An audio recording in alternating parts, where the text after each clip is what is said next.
Le site canadien de déclaration et de paiement en ligne des impôts fermé jusqu'à nouvel ordre. C'est la mesure radicale qu'ont décidé de prendre les autorités du pays pour protéger les données des contribuables. Après l'annonce en début de semaine qu'une très importante faille de sécurité touchant des dizaines de milliers de pages internet à travers le monde avait été découverte par des spécialistes en informatique. Un bug baptisé Heartbleed qui aurait permis aux pirates de récolter depuis fin 2011 des informations sensibles d'internautes, comme leur mot de passe ou leur numéro de carte bancaire. Des révélations qui inquiètent vivement les utilisateurs du web qui s'organisent pour faire face à la situation. Ainsi, Heartbleed.com, un site dédié à la faille de sécurité, a rapidement vu le jour pour informer les internautes sur son ampleur et répondre à toutes les questions qu'ils pourraient avoir à ce sujet.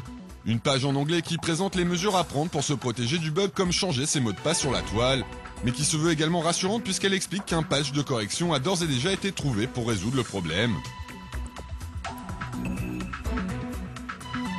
Une information qui devrait soulager les utilisateurs du web qui sont néanmoins invités à vérifier si les sites qu'ils visitent régulièrement n'ont pas été affectés par la faille de sécurité. Plusieurs plateformes ont d'ailleurs été créées dans ce but sur lesquelles les internautes peuvent entrer le nom ou l'adresse d'une page internet pour savoir en quelques secondes si leurs informations personnelles ont potentiellement été compromises à cause du bug.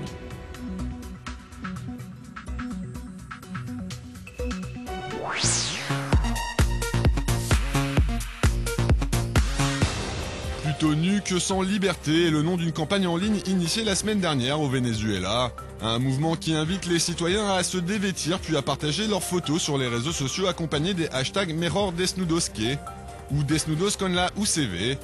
Une manière pour les participants d'afficher leur soutien aux étudiants de l'UCV, l'université centrale du Venezuela, où un rassemblement a récemment dégénéré en lynchage.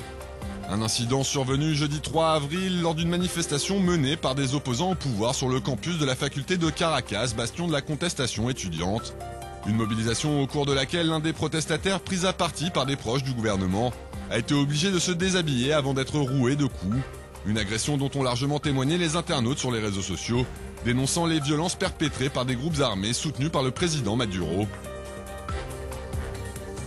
Et en signe de solidarité avec le protestataire blessé, des étudiants de l'Université des Andes ont eux choisi de réaliser une série de photos en posant nus dans les rues de Mérida.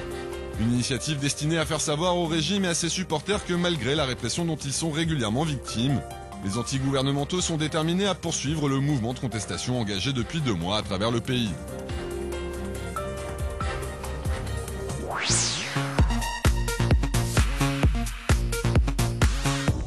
Le footballeur français Lassana Diarra parti combattre aux côtés des djihadistes en Syrie sous le nom d'Abou Issa al-Andalouzi.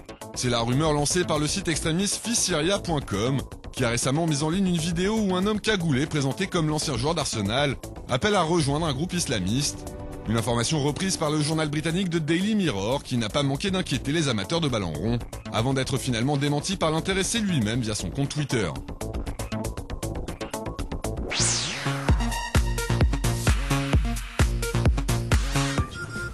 C'est une idée plutôt originale qu'a eu l'opérateur coréen SK Telecom puisqu'il s'est amusé à créer une mélodie en utilisant pour seuls instruments de vieux téléphones portables et des beepers. Une initiative réalisée pour célébrer 30 ans d'évolution technologique en matière de téléphonie mobile que les internautes pourront retrouver sur le compte YouTube de l'entreprise.